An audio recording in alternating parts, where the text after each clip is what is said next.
L'entrepreneuriat est le nouveau totem de nos sociétés. Nos pays industrialisés ne jurent plus que par leurs entrepreneurs pour relancer l'économie. Même en France, malgré son lourd héritage de la monarchie absolue et de l'État jacobin centralisateur, eh bien, un vent nouveau souffle. Le gouvernement voit en l'entrepreneur le pourvoyeur des emplois de demain. Oui, mais alors comment forme-t-on ces nouveaux héros? Eh bien, c'est le thème de ce nouveau numéro de Cas d'école, l'émission qui vous fait rentrer dans les coulisses des écoles de l'enseignement supérieur. Et aujourd'hui, eh bien, j'ai le plaisir de recevoir Dominique Lemaire, directeur national de l'IFAG, École supérieure de management, et deux diplômés de cette école, entrepreneurs déjà bien aguerris. Alors pour commencer, Dominique Lemaire, avec l'IFAG, une école de management créée donc en 1968, présente dans 10 villes françaises, vous affichez justement cette ambition de former des créateurs d'entreprises. Quelle est votre méthode ? La méthode, d'abord, elle date depuis 1968, puisque déjà à la création de l'IFAG, on a mis en place la pédagogie intégrée, un projet de création d'entreprise. Donc la création d'entreprise et d'entrepreneuriat est inscrite dans les gènes de l'école depuis très longtemps. Alors quelle méthode ? Eh bien, simplement, c'est déjà des cas pratiques d'entreprise, puisque, je l'évoquais tout à l'heure, chaque année, un groupe, tous nos étudiants en groupe réalisent un projet de création d'entreprise de A à Z et défendent leur projet face à des business angels, à des banquiers et à des probables et futurs investisseurs possibles. Et d'ailleurs, la meilleure équipe de chaque campus se retrouve après pour une finale nationale et on a un grand nombre de ces projets qui voient le jour. On le verra tout à l'heure. Alors, dans votre éditorial de présentation de votre école, si on va sur votre site internet, vous dites « On n'a pas créé un incubateur, notre école est un incubateur ». Qu'est-ce que vous entendez par là ?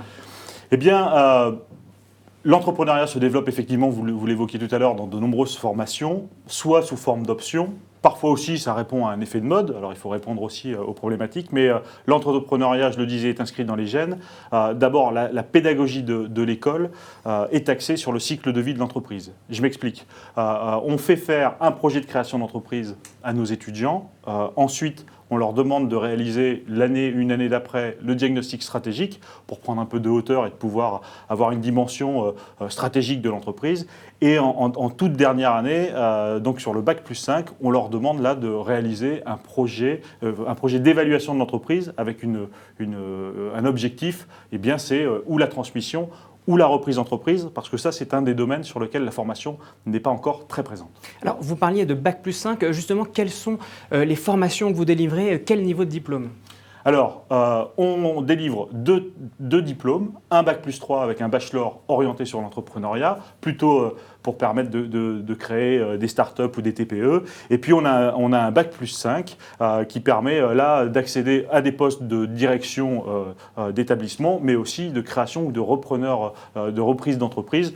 Là, avec des tailles peut-être un peu plus importantes. Et à quels étudiants, lycéens s'adresse votre école ? C'est une école post-bac, c'est une école qui s'adresse au Bac+2 ? C'est une excellente question. C'était une école depuis 1968 qui a accueilli des étudiants diplômés Bac+2 et à partir de l'année prochaine, on va accueillir des étudiants bacheliers. Et je crois que ce qui est aussi important de signaler, c'est le profil des étudiants qu'on accueille et qu'on va accueillir. On accueille aussi bien des étudiants qui viennent de formation de finance ou de commerce, mais aussi des profils techniques. Et je pense que Alban et David pourront présenter un petit peu leur parcours et vous verrez toute cette richesse qui fait qu'on a affaire à des entrepreneurs compétents et qui viennent avec une vraie compétence au départ. Eh bien, justement, je me tourne maintenant vers Alban et David. Alban Guyot, vous avez 25 ans, vous avez créé l'entreprise My Company. Alors My Company, rapidement, c'est une plateforme collaborative qui a pour vocation d'aider au développement de nouveaux produits innovants. Alors, vous allez peut-être nous en dire un peu plus, mais comment vous êtes venu finalement cette idée ? Qu'est-ce qui vous a donné envie d'entreprendre ? L'idée, elle m'est tout simplement venue un peu à l'aide de l'IFAG, puisque c'est en dernière année où j'ai travaillé sur un cas de création d'entreprise au sein de l'IFAG. C'était dans le cadre de mon cursus pédagogique en 2011, lors de ma sortie de promotion, où j'ai travaillé sur un cas d'école que j'ai poursuivi pendant 2 ans et demi.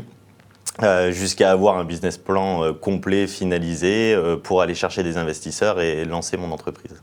Alors, du coup, votre entreprise, My Company, rapidement, Donc My Company, c'est une société que j'ai fondée il y a 1 an maintenant, qui a pour vocation de faciliter le quotidien des gens, tout simplement en co-créant des nouveaux produits.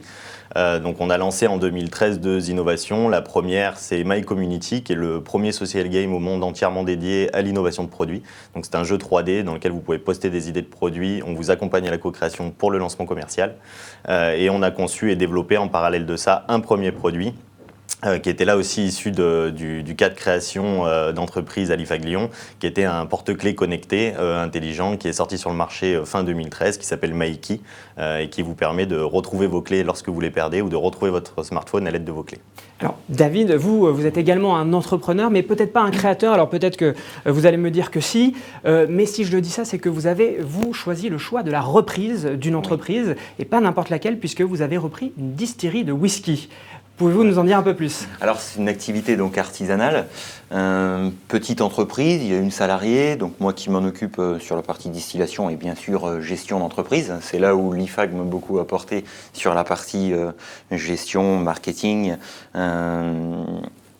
pour avoir tous les outils en main pour la bonne tenue et la vie de l'entreprise. Voilà. Donc moi au départ aussi, comme Alban, j'ai un profil plutôt technique à l'origine, c'est-à-dire plus BTS agricole, qui m'aide aussi pour la partie céréales, parce qu'on est sur une production, nous, de whisky, un alcool de dégustation. Voilà. Donc petite activité dans le centre de la France, qui fonctionne bien pour le moment. Voilà. Alors, vous avez déjà en partie répondu à ma prochaine question, mais je voudrais effectivement que vous puissiez nous raconter comment votre école, l'IFAG, finalement vous a accompagné dans cette création, Alban, et dans cette reprise, David. Alors, comment elle a participé? Je dirais que moi, j'étais au sein de l'IFAG Montluçon, donc un des centres de l'IFAG. Il se trouve que j'ai eu une aide de la CCI, de Montluçon Initiative. Ce qui est intéressant, c'est que l'IFAG se trouve dans les locaux de la CCI Montluçon, donc je connaissais déjà mes interlocuteurs. Donc là, vous parlez d'un financement, vous avez obtenu un prêt de... un financement, un prêt personnel pour pouvoir acquérir l'entreprise. Et l'accompagnement de certains intervenants qui enseignent à l'IFAG, qui m'ont accompagné dans cette reprise. L'un est mon expert comptable et l'autre m'a accompagné dans la négociation du prix et dans mon plan de développement. Alors, quels sont les développements actuels, justement, est-ce que vous avez déjà préparé un plan de développement pour cette distillerie, des nouveautés, justement, peut-être à partir de tout ce que vous avez pu étudier à l'IFAG, vous avez de nouvelles idées de nouveaux produits? Donc en plus du whisky, je dirais historique de la distillerie, le Hedgehog, on va sur des produits aussi de dégustation qui sont une eau de vie, mais pure céréale, un produit assez spécifique pour les amateurs de whisky. Et prochainement, j'espère concrétiser ça, une crème de whisky, auquel je travaille avec un pôle de recherche pour l'homogénéisation de la crème avec l'alcool. Ouais. Alors, Alban, je crois que vous venez de lever 250 000 €. Quels sont les développements pour My Company? On a levé un peu plus, on a levé 500 000. 500 000, eh bien écoutez. Ouais, on a levé le double. Nos projets de développement en 2014, c'est de continuer à lever des fonds, puisqu'on est sur une plateforme qui demande énormément d'argent. Donc on souhaite lever là on est même sur des phases de restructuration actuellement et des potentielles fusions et partenariats avec des gros acteurs lyonnais. Pour aller chercher beaucoup plus de fonds et pour nous développer plus rapidement et pour revenir aussi moi sur ma formation technique qui était un BTS de conception de produits industriels à la base, l'IFAG m'a vraiment apporté moi de mon côté toute la partie base et structure de toutes les facettes qu'il faut connaître dans une entreprise et dans la création d'une start-up, et ça m'a notamment beaucoup aidé pour aller lever ces 500 000 €. Ouais. Dominique Lemaire, c'est formidable quand on entend ces deux témoignages, mais est-ce que tous les diplômés de l'IFAG deviennent des entrepreneurs? Alors, non, on s'est fixé un objectif, c'était qu'effectivement, à court terme, 15% de nos étudiants puissent créer ou reprendre une entreprise. Il nous reste effectivement 85%. 85% sont des étudiants qui sont plutôt sur un schéma d'alternance, sur ce qu'on appelle nous le parcours manager, qui fait écho au parcours entrepreneur. Donc le parcours manager de ces étudiants en alternance, en fait, sont destinés plutôt à des postes d'encadrement et de direction sur toutes les fonctions de l'entreprise. Néanmoins, n'oublions pas qu'ils ont à minima 45 années de vie professionnelle devant eux, et en 45 ans, croyez-moi, il peut se passer plein de choses, y compris avoir envie de créer une entreprise ou de reprendre une entreprise. Eh bien, ce sera le mot de la fin. Merci beaucoup Dominique Lemaire, merci Alban, merci David d'avoir répondu à mes questions. Quant à moi, eh bien, je vous retrouve très bientôt pour un prochain numéro de Cas d'école. Merci, à bientôt.